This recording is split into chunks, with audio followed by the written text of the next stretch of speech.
"Walk away from the table, Mr. Carruthers, now." The voice belonged to a man worth $11 billion, and it carried the kind of quiet authority that didn't need to be raised to be felt in every corner of the room.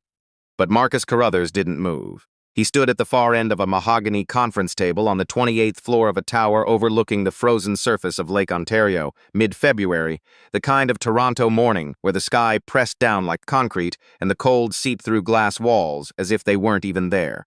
And across from him sat the Langford family, 4 generations of Canadian mining wealth compressed into 5 immaculately dressed figures who looked at Marcus the way a committee looks at something they've already voted to demolish.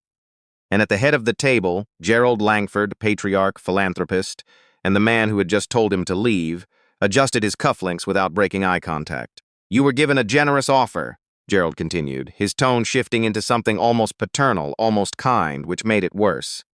$750 million for a company you started in a basement apartment in Scarborough. That's not a negotiation, that's a gift. And for a moment, the number just hung in the air between them, heavy and distorting, because $750 million was the kind of figure that bent reality around itself. It was the kind of money that turned hypothetical futures into guaranteed ones. The kind that erased every late payment, every sleepless night. Every morning, Marcus had woken up on a second-hand couch, with his laptop still warm on his chest and his daughter's cereal bowl waiting to be washed in the sink. And he could feel the pull of it, not just financially but emotionally, because there was a version of this story where he signed the document in front of him and walked out of that room with more security than most people would ever know. But the document didn't say what Gerald Langford said it did. Marcus had read it twice on the drive over, and once more in the elevator on the way up, and what it actually said, buried beneath 47 pages of legal architecture, was that Marcus Carruthers would retain the title of founder but lose every decision that mattered. Every hire, every product direction, every partnership. His name would stay on the building, but his voice would be removed from every room inside it. And that was the part Gerald hadn't mentioned. That was the part none of them ever mentioned. And sitting to Gerald's left, his daughter Diane Langford crossed her arms and studied Marcus with the kind of expression that suggested she had already moved past this conversation in her mind and was simply waiting for the formality of his surrender. "You have a daughter," she said, and it wasn't a question. It was a lever. 8 years old, if I'm not mistaken. Surely you've thought about what this kind of money means for her future. And the room shifted slightly at that, a few glances exchanged because Diane had done what the Langfords always did. She had found the softest part of the argument and pressed directly into it. And Marcus felt it.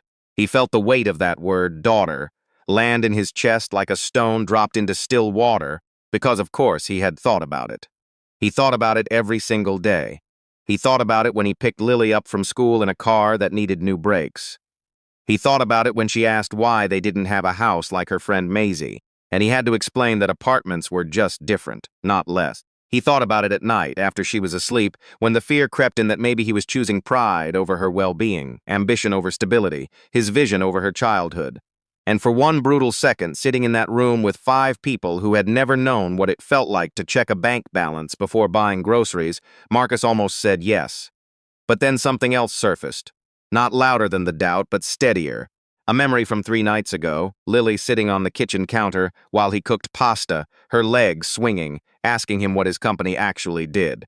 And he had explained it simply, the way he always did, that they built systems that helped hospitals talk to each other so that sick people didn't fall through the cracks. And she had thought about that for a moment, really thought about it, the way only children could, with no agenda and no filter, before she said, "So you help people not get lost." And he had nodded, and she had smiled and said, "That's a good job, Dad." And standing in that boardroom, with $750 million waiting on the table and the Langford family watching him like a jury that had already reached its verdict, Marcus Carruthers realized something with a clarity that almost hurt. They weren't buying his company. They were buying the right to decide who it helped and how, and that was the one thing he had never been willing to sell. And so he did something none of them expected. He closed the folder.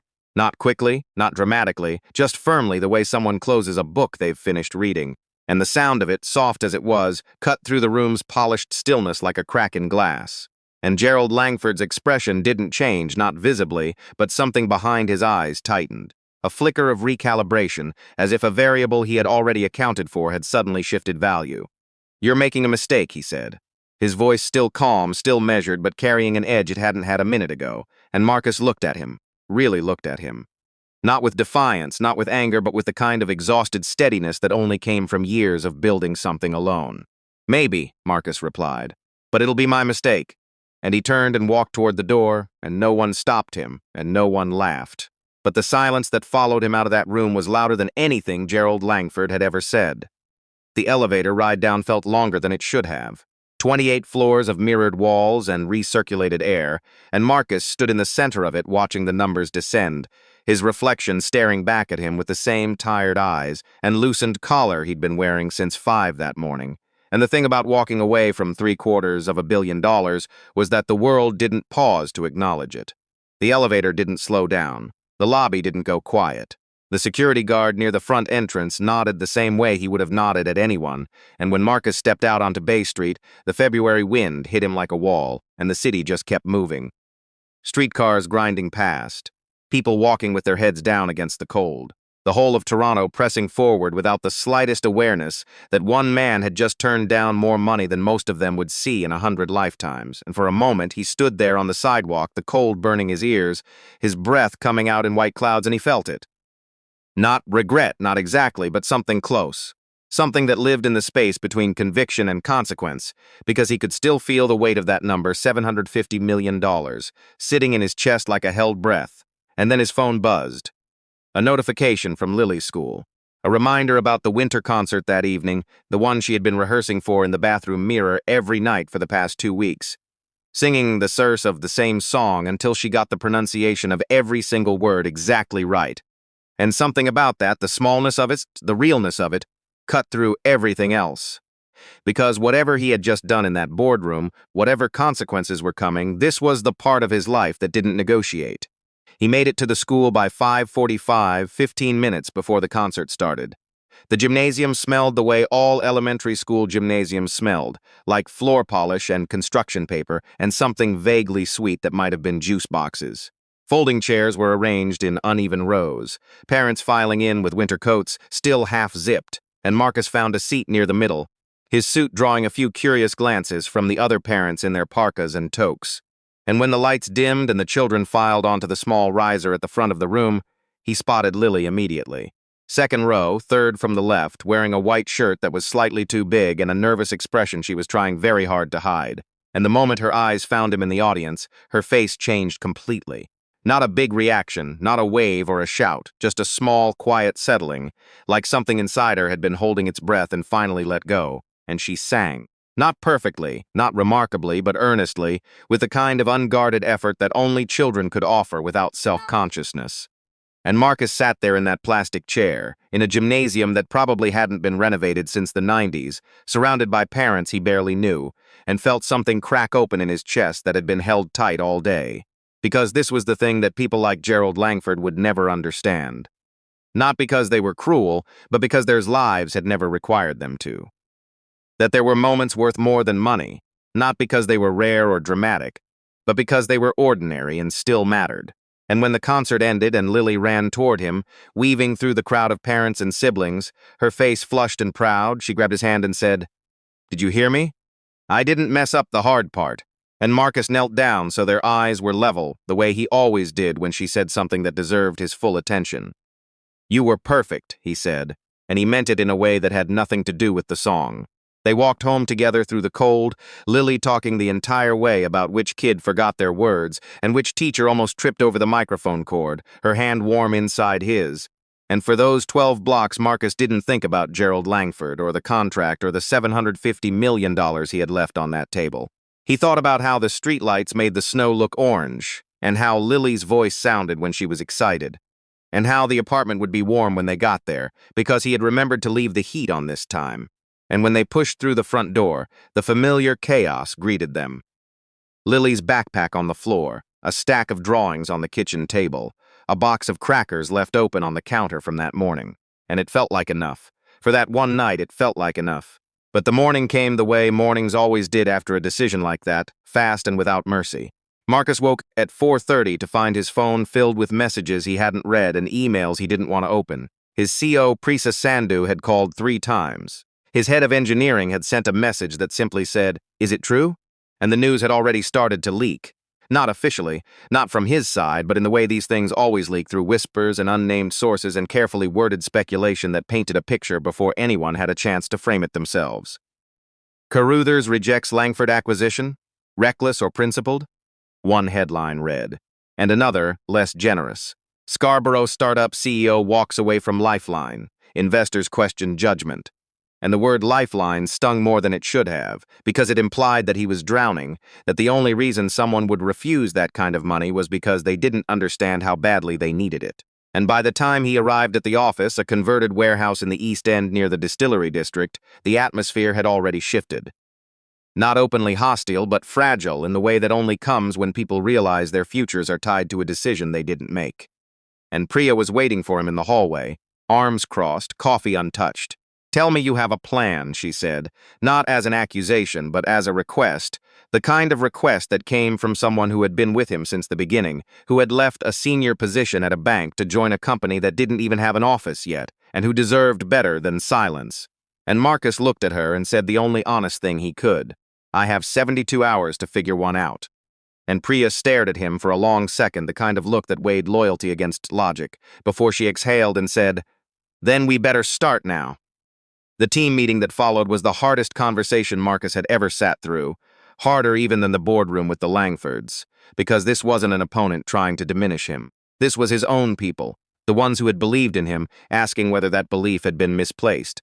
And Daniel Osei, his CTO, was the first to say it out loud. "I've got 2 engineers who got calls from recruiters this morning," he said, his voice low and careful. "They're not leaving yet, but they're listening, and I can't tell them they're wrong to listen, Marcus. Not without something concrete." And across the table, Anika Chen, who ran their hospital partnerships, added quietly, "St. Michael's paused our integration pilot. No explanation, just a hold. And I've heard from 2 other partners who are suddenly reviewing their contracts." And the implication was clear.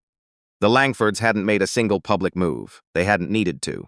They had simply let the weight of their name and the scope of their network do what it always did, apply pressure invisibly, like gravity pulling everything toward the center of their influence, and Marcus sat there absorbing it because he owed them that. He owed them the honesty of hearing what his decision had cost. And when the room fell quiet, he spoke, not with a speech, not with promises, but with the truth. "I know what I asked you to risk," he said, "and I know most of you didn't get a vote. But what they were offering wasn't a partnership. It was an acquisition disguised as one, and if I had signed that contract, every decision about who we serve and how would have belonged to a family that sees healthcare as a sector, not a responsibility." And a few faces shifted at that, not fully convinced, but listening. And he continued, "I'm not asking you to trust that I'm right. I'm asking you to give me 3 days to prove it." And the silence that followed wasn't agreement. It was a pause, the kind that comes before people decide whether to stay or go. And one by one, they nodded. Not enthusiastically, not confidently, but enough, and Marcus took that as what it was. Not support, but a chance. And the next 72 hours became the most focused stretch of work Marcus had ever experienced. Not frantic, not chaotic, but deliberate and precise, like building something in the dark by feel alone. Because what the Langfords didn't know, what almost no one outside his inner circle knew, was that Marcus had been quietly developing something for the past 2 years. Not a product, not a feature, but an architecture. A framework for cross-provincial health data interoperability that could connect hospital systems from Halifax to Vancouver in a way no one had managed before. Not because the technology didn't exist, but because no one had figured out how to navigate the regulatory patchwork that made it nearly impossible. And Marcus had, slowly, painstakingly, through hundreds of conversations with provincial health authorities, with privacy commissioners, with Indigenous health advocates in Northern Ontario and rural physicians in Saskatchewan, who understood better than anyone what it meant when systems didn't talk to each other. And the result was something that couldn't be replicated by throwing money at it, because it wasn't built on capital. It was built on relationships, on trust, on the kind of credibility that only came from showing up consistently in rooms where no one expected you to be. And on the second night, past midnight while Lily slept in the next room, with her door cracked open the way she liked it, Marcus sat at the kitchen table with his laptop and 3 cold cups of coffee and made the calls he had been saving. Not to investors, not to media, but to the people who mattered, the ones who had helped him build this framework and who believed in what it could do. And by morning, he had something he didn't have before. Not a deal, not yet, but a coalition. A group of provincial health networks, 3 universities, and a federal digital health initiative that had been looking for exactly this kind of platform. And when he brought it to Priya, she looked at the documents, then looked at him, and for the first time in 3 days, her expression softened into something that might have been relief. "You've been sitting on this," she said, not as an accusation, but as a realization. And Marcus shrugged. "I was waiting for the right moment, and getting publicly humiliated by a billionaire was the right moment." And despite everything, Marcus almost smiled. Apparently, and when the Langford family's attorney reached out on the afternoon of the 3rd day, the message was carefully worded, the tone noticeably different from the one Gerald had used in that boardroom. Not a demand this time, but an invitation, a request for a follow-up conversation. And Marcus read it twice, then closed his laptop and went to pick Lily up from school, because whatever the Langfords wanted to discuss, it could wait until after he helped his daughter with her science project about the water cycle. And that evening, sitting on the living room floor with a poster board between them and glue stick residue on his fingers, Lily asked him something that caught him off guard. "Dad, are you worried about something?" And he looked at her, surprised because he thought he had been hiding it well. "Why do you ask?" And she shrugged the way 8-year-olds do when they're about to say something more perceptive than they realize. "You keep checking your phone. You only do that when something's wrong." And Marcus set the phone face down on the carpet and gave her his full attention. "I had a hard week at work," he said honestly. "Some people wanted me to do something I didn't think was right, and I said no, and now things are complicated." And Lily considered this for a moment, carefully placing a cotton ball cloud on the poster board before responding. "Did you say no because it was wrong or because it was scary?" And the question hit him harder than anything Gerald Langford had said because it was the question he hadn't been willing to ask himself. Was his refusal principled or just stubborn? Was he protecting his company or just protecting his ego? And he thought about it honestly, the way Lily deserved, before answering. "Both, I think," he said. "It was wrong and saying no was scary, but I think sometimes the right thing and the scary thing are the same thing." And she nodded as if that made perfect sense, then handed him a blue marker. "Color the ocean part," she said. And just like that, the conversation was over, absorbed into the ordinary rhythm of their evening, and Marcus sat there coloring a poster board ocean and feeling more certain about his decision than he had at any point in the last 3 days. The second meeting with the Langfords happened on a Thursday morning, same building, same floor, same conference room with the same view of the frozen lake. This time, Marcus didn't stand at the far end of the table. He sat down before anyone invited him to, placed a single folder in front of him, and waited. And when the Langfords entered, their expressions were different. Not humbled, not exactly, but recalibrated.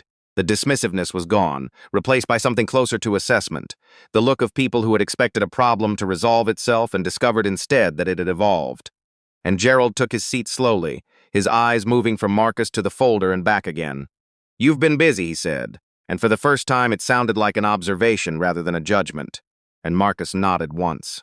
"So have you," he replied, letting the statement carry the weight of everything he knew about the calls that had been made, the partnerships that had been pressured, the quiet campaign to make his company too unstable to survive without their money. And then, without waiting for permission, he opened the folder and slid a single document across the table. Not a counteroffer, not a pitch. A summary of the coalition he had built, the federal partnerships, the provincial agreements, the framework that connected systems the Langfords hadn't even known existed. And as Gerald read, Marcus watched the shift happen in real time. Not dramatic, not a collapse of confidence, but a slow tightening around the eyes, a subtle readjustment of posture, the kind of physical tells that powerful people spend lifetimes learning to suppress and still can't fully control when they realize they've miscalculated. And Diane leaned over to read alongside her father, and Marcus saw the moment it registered for her too, the understanding that this wasn't a desperate startup clinging to relevance. This was a company that had been building something they couldn't buy, couldn't replicate, and couldn't afford to be excluded from. And the silence that followed was different from the silence of the first meeting. That silence had been a weapon. This one was a concession. And Gerald looked up, his expression composed but his voice carrying a note it hadn't before. "What do you want?" he asked, and Marcus held his gaze. "A partnership," he said. "Not an acquisition. Equal terms, my team, my direction, my decisions about who this platform serves and how. You bring capital and infrastructure. I bring the thing you can't build without me." And Gerald studied him for a long moment, the kind of look that came from a man who had spent 60 years in rooms like this and had rarely been in this position. And then he turned to Diane, and something passed between them, unspoken but unmistakable, the kind of silent conversation that only happened between people who had negotiated together for decades. And Diane looked at Marcus with an expression he hadn't seen before. Not warmth, exactly, but recognition. The acknowledgement that he had done something she hadn't expected and probably wouldn't have done herself. "We'll need to review the terms," she said, and Marcus nodded. "Take your time," he replied, and for the first time in that room, he meant it because the urgency wasn't his anymore. It was theirs. And when he walked out of the building that afternoon, the cold hit him the same way it had the first time, sharp and immediate. But this time the city felt different. Not warmer, not softer, but somehow more his, as if he had earned something that had nothing to do with money and everything to do with standing in a room where he was supposed to fold and choosing not to. And as he walked toward the streetcar stop, his phone buzzed with a message from Lily. A photo, sent from her babysitter's phone, of the completed water cycle poster, cotton ball clouds glued slightly crooked, blue marker ocean bleeding past the borders, and in the corner in her careful handwriting, she had added something that wasn't part of the assignment. A small figure standing next to the ocean, labeled Dad, and next to it an arrow pointing upward with the words, "He helps things go where they need to go." And Marcus stopped walking.